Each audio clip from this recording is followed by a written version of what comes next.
어딜 가도 봄꽃 축제가 한창인 이때 조금은 특이한 축제를 하는 이 지역. 아는 사람 강원도 영월군. 상복 입고 굿하는 사람들. 놀랍게도 장례식이 아니라 축제 맞습니다. 장례식에서 춤추는 걸로 유명한 아프리카 가나도 아닌데 영월 사람들 왜 상복 입고 축제를 하는 걸까요? 우리 단종대왕께서는 단종은 아, 단종 때문이구나. 이쯤 되면 돌아가신 단종대왕이 무덤에서 뛰쳐나오는 거 아닌가 싶은데 영월군, 이렇게까지 축제에 진심인 이유가 있다고 합니다. 이름하여 전설의 고향 영월편.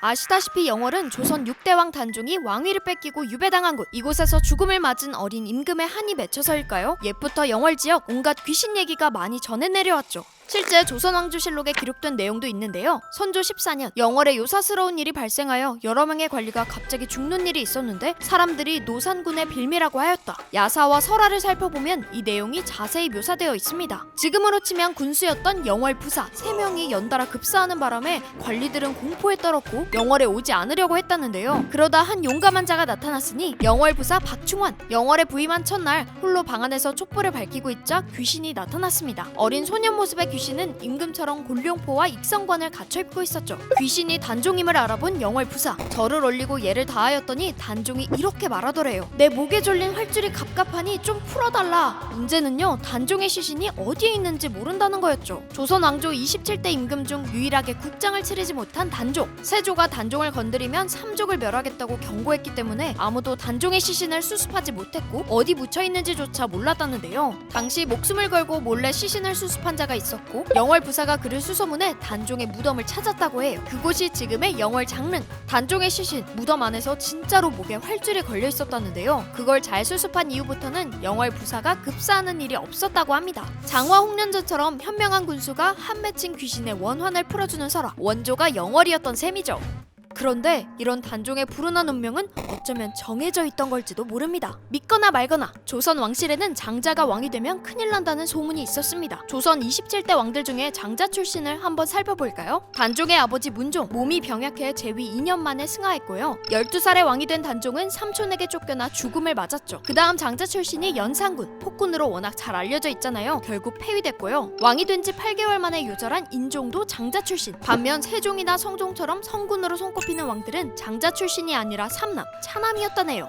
단종과 함께 단종의 비, 정순왕후 송씨도 왕비의 자리에서 한순간에 쫓겨났습니다. 정순왕후는 처음부터 수양대군에 의해 강요된 혼인을 했는데요. 수양대군이 조카 단종을 휘두를 목적으로 자기 친구 딸을 간택해 혼인시킨 거죠. 그것도 문종이 승하하고 3년상이 끝나지도 않았을 때 국혼을 추진했으니 단종과 정순왕후를 모두 쥐고 흔들겠다는 의도가 있었는데요. 하지만 정순왕후 그렇게 호락호락하지 않았습니다. 왕실에서 쫓겨난 후에도 세조의 도움을 거절하고 혼자 일을 하며 생활했죠. 사육신의 단종 복위운동 이후 노비로 전락했다가 말년엔 머리를 깎고 절에 들어가 비구니가 되었는데요. 그 파란만장한 삶을 들여다보면 조선의 경제와 문화를 엿볼 수 있습니다. 단종이 영월로 유배 갔을 때 정순왕후는 따라갈 수 없었는데 단종과의 마지막 작별을 고한 자리가 바로 청계천 영도교라고 해요. 정순왕후가 생계를 위해 택한 일은 옷감염색. 염색일은 하층민 중에서도 가장 최하층이 했을 만큼 힘든 중노동이었는데 이걸 왕비 출신이 했던 거죠. 청계천 시장 아낙네들이 정순왕후를 불쌍히 여겨 먹을거리를 챙겨주었는데요. 이걸 안 세조가 노발대발하며 남자들을 보냈지만 여인들, 시장 근처에 남자 출입 금지를 써붙이고 정순왕후를 도왔습니다. 그렇게 청계천 영도교 근처에 조선 최초의 여인 시장이 탄생했다고 하네요. 청룡사에 들어가 비구니가 된 정순왕후, 단종이 묻힌 동쪽 영월을 바라보며 극락왕생을 빌었다는데요. 죽은 다음에라도 함께할 수 있었을까요? 정순왕후는 단종의 명예가 회복된 이후 남양주 사릉에 묻혔는데요. 단종은 영월 장릉에 있잖아요. 그래서 조선 왕들 중에 왕과 왕비릉이 가장 멀리 떨어진 케이스가 되고 말았죠. 사릉에 가면 소나무가 참 많은데요. 소나무들이 신기하게 영월 방향인 동쪽으로 굽어 자랐다고 해요. 훗날 이 소나무 한 그루를 장릉에 옮겨 심고 정령소홍이라 이름 붙였다고 합니다.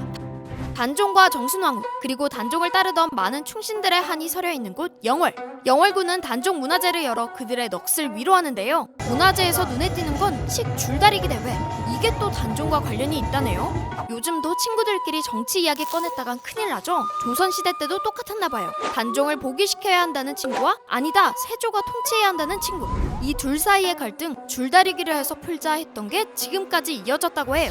마침 갈등이라는 한자어도 칡 덩굴과 등나무 덩굴이라는 뜻이죠. 서로 얽혀 풀기 어려운 갈등에 처했을 때 칡 줄다리기가 유쾌한 해결책이 될 수 있겠네요. 문화재의 하이라이트 역시 단종의 국장 재현입니다. 단종이 조선에서 유일하게 국장을 치르지 못한 왕이라고 했죠. 영월군은 2007년부터 단종의 국장을 지내오고 있는데요. 영조와 정조 등 조선 왕들의 실제 국장 기록을 바탕으로 고증해 재구성했고요. 단종이 유배되어 머물렀던 관풍원에서 출발해 장릉까지 행렬이 길게 이어집니다. 이런 역사적 배경을 가진 단종문화재 매년 4월 마지막 주 금, 토, 일요일에 개최됩니다. 많은 관심과 응원 부탁드려요.